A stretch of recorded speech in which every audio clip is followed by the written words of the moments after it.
Welcome guys, back again with another one. This is gonna be my last one for today, and this is a very lengthy read, but a very important one. The big question. This article is brought to us by Al Jazeera, AlJazeera.com. Um, and it was written and published March 7th, 2023, written by Somesh Ya. Let's get into this. So a rebellion is brewing. The question is, will Russia sanctions dethrone King Dollar? We all know that the dollar is not going anywhere anytime soon.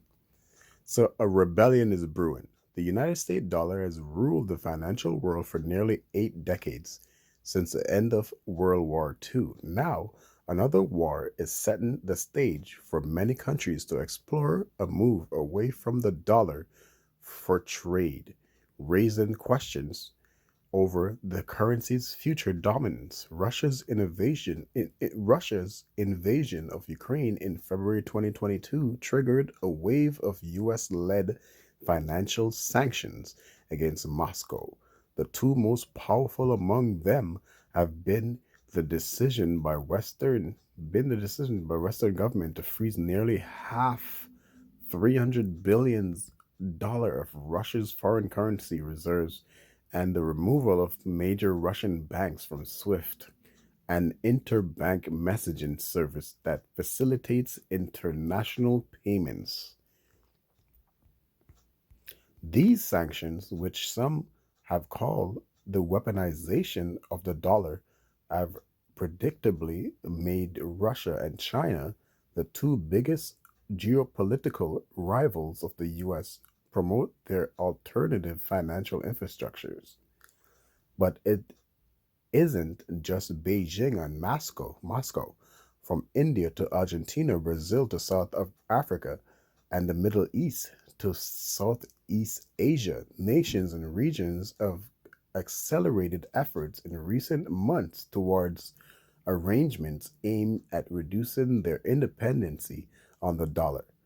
At the heart of these de-dollarization initiatives is the fear in many capitals that the US could someday use the power of its currency to target them the way it has sanctioned Russia, and according to political economists and sanction experts. So, can these moves actually dethrone the currency, often referred to as King Dollar? In financial circles, from its perch as a top dog in global trade. So the question is, can these moves actually dethrone the currency, often referred to as King Dollar in the financial service, from its perch as a top dog in the global trade? The short answer is the dollar's dominance is unlikely to change in the near future, and it will remain the principal currency of international trade and transactions, analysts told Al Jazeera. No other country is close to replacing it, but its stranglehold on the global financial system could weaken if more countries start trading in other currencies and reduce their exposure to the dollar. Hence the war on crypto, right? How the dollar became and stayed king. A majority of global trade takes place in the dollars, which took center stage towards the end of World War II. In 1944, representatives of 44 nations met in Bretton Woods, New Hampshire, to repair the world economy after the war. It was agreed that the US, as the world's largest economy, would fix the value of the dollar and to gold, and other countries would in turn peg their currencies to the dollar. Countries now had to hold dollars in reserve to maintain their exchange rate, making it the dominant global currency, the dollar that is. The Bretton Woods regime collapsed by the 1970s because the US no longer had sufficient gold to back its dollars. Still, the dollar was by then deeply entrenched as the reserve currency used by other nations. The US deep and flexible financial market comparatively transparent corporate governance norms and the dollar's stability ensure that the currency has remained dominant even though countries are no longer obligated to fix their currencies to the dollar. To be sure, talk of de-dollarization isn't new. Questions about the dollar's dominance arose when the Bretton Woods system fell apart. When the European Union launched the euro in 1999, and then again after 2008 and 2009 financial crisis, the dollar's dominance survived those storms because they keep bailouts. It- Because of bailouts, today nearly 60% of foreign exchange reserves maintained by the world's central banks are held in dollars. Hear that? 60% of the world, 60% of foreign exchange reserve maintenance maintained by the world's central banks are held in dollars. Still, that marks a decline from both 70% in 2000, pointing to a gradual shift within the global financial order, according to experts. While the euro's share has gone up only marginally since its launch from 18% to just under 20%, now China's renminbi, also known as the yuan, has grown the fastest since 2016, even though less than 3% of global reserves are held in that currency. Quote, we're clearly moving towards a more multilateral world, as shown by the falling share of the US dollar in forex reserves. Africa Garcia Herrera, Alicia Garcia Herrera, a senior fellow at the Brussels based think tank Bruegel, told Al Jazeera over the past year the incentives for countries to turbocharge that shift away from the dollar have only increased. So the financial world's nuclear option. The US led sanction freezing Russia's ability to use half of its reserves, as well as limiting the ability of Russian banks to conduct transactions using the critical SWIFT system, have spooked many countries, experts said, giving new im- impetus to efforts at de-dollarization. The accelerator this time really is the sanction imposed on Russia, said Zhongyuan, Zhongyuan Zhou, a fellow for international political economy at the New York-based Council on Foreign Relations. She described the decision to kick Russia out of the SWIFT system as like using the nuclear option if the finance or in the finance world. Sorry, um, SWIFT centrality in international banking is often compared to Gmails in the sphere of email communication. In the integrated global financial system, this cutting Russia off from the use of the SWIFT means you rob them of their blood vessels. Countries such as China, already in the crosshairs of US sanctions in sectors such as semiconductor trade, worry such measures could be used against them in the future and could impact the very functioning of their economies, analysts said. That's why the world's second largest economy is trying to actively move away from the dollar. A sanctions expert and executive fellow at the Geneva Center for Security Policy told Al Jazeera, Al-Mahdi Ali. So once out of SWIFT, you lose the ability to transact across borders easily, he said. You risk being cut out of the global supply chains, and it could damage the economy of that country as a whole. Time for yuan isolation. China has begun getting rid of its US Treasury bonds, which are among the tool countries used to keep dollar reserves. It now owes $870 billion in US debt, the lowest among since 2010. It has also seen negotiated deals with other countries to trade in the yuan. In February, the Central Bank of Iraq, a major oil supplier, announced it would allow trade with China to be settled in yuan for the first time. Bangladesh Central Bank made a similar announcement in September. That same month, members of the China dominated Shanghai Cooperation Organization agreed to increase the trade in their local currencies. Apart from China, the bloc consists of Russia, India, Pakistan, Uzbekistan, Kazakhstan, Tajikistan, and Kyrgyzstan. And in December, China and Saudi Arabia carried out their first transaction in yuan. Russia, meanwhile, has decided to store all its oil and gas surplus revenue in 2023 in yuan as it increasingly turns to the Chinese currency for its forex reserve. Sanctions are not the only ways in which an overwhelming dependence on the dollar can hurt nations. Dollar denominated debt exposure of smaller economies and plans to boost regional trade have also led countries to move away from the dollar, Ali said.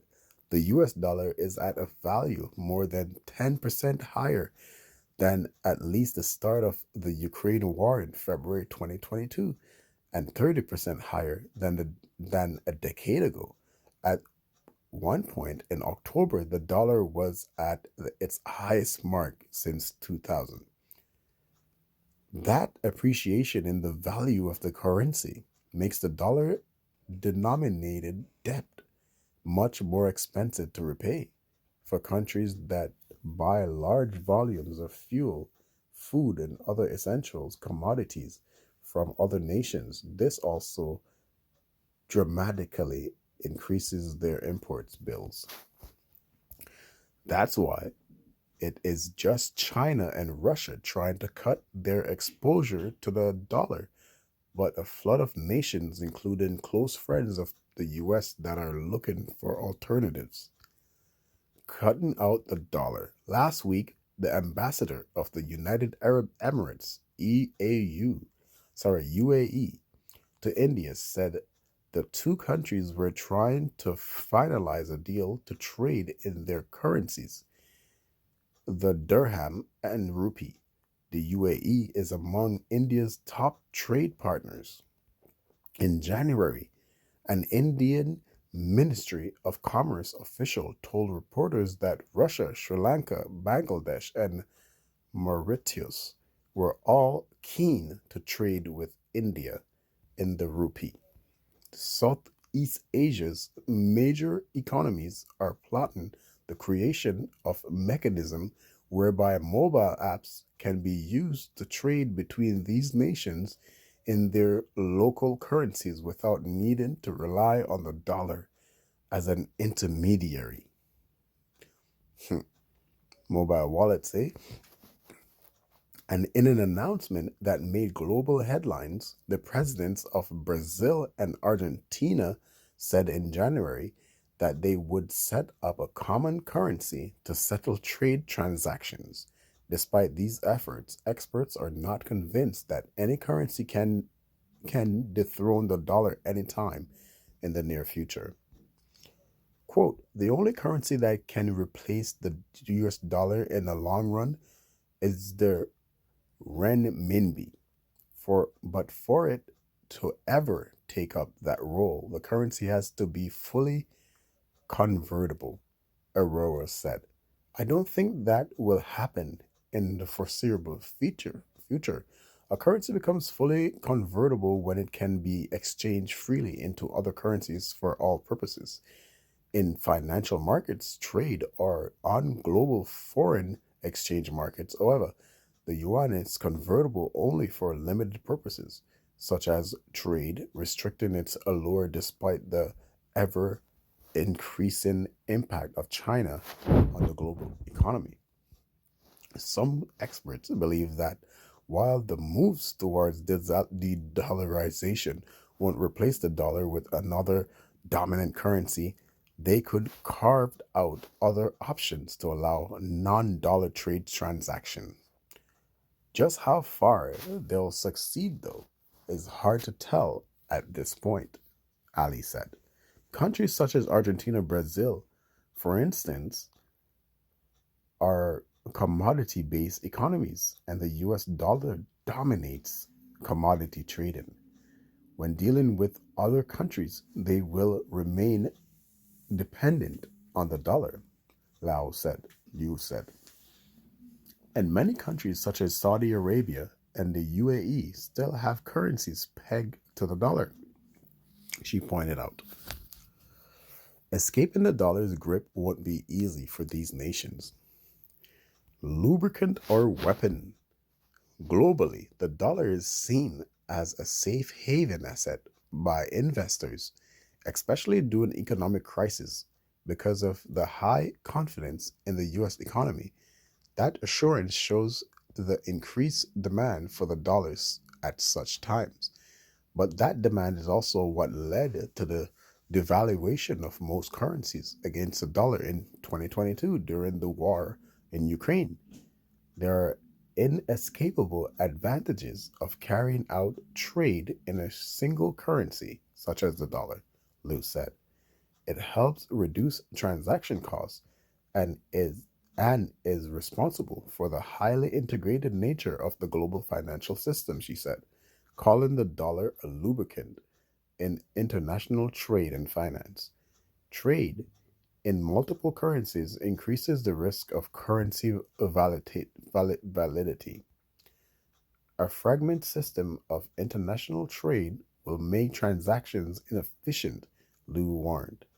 Yet, if the increasing use of, of sanctions cut economies off from global finance mechanisms and supply chains, that fragmentation might become inevitable. If the question is whether a more diversified currency system is good or bad, I will say it's better that we have one standard currency to do business, as it has worked well so far, Lou said. But the condition for that would be that the United States does not weaponize the dollar. And what can make United States not weaponize the dollar other than blockchain? Blockchain. Blockchain is the answer. The digitalization of money. The digitalization and decentralization of money. There you go. That's my answer to that. Thank you guys for tuning into this long read. I appreciate you guys sticking around and, you know what I'm saying, sharing your time. Thank you for your patience. Don't forget to like and share and subscribe. You know what I say? Later. Don't forget, reading is fundamental. Fundamental. Hear that? Mm-hmm.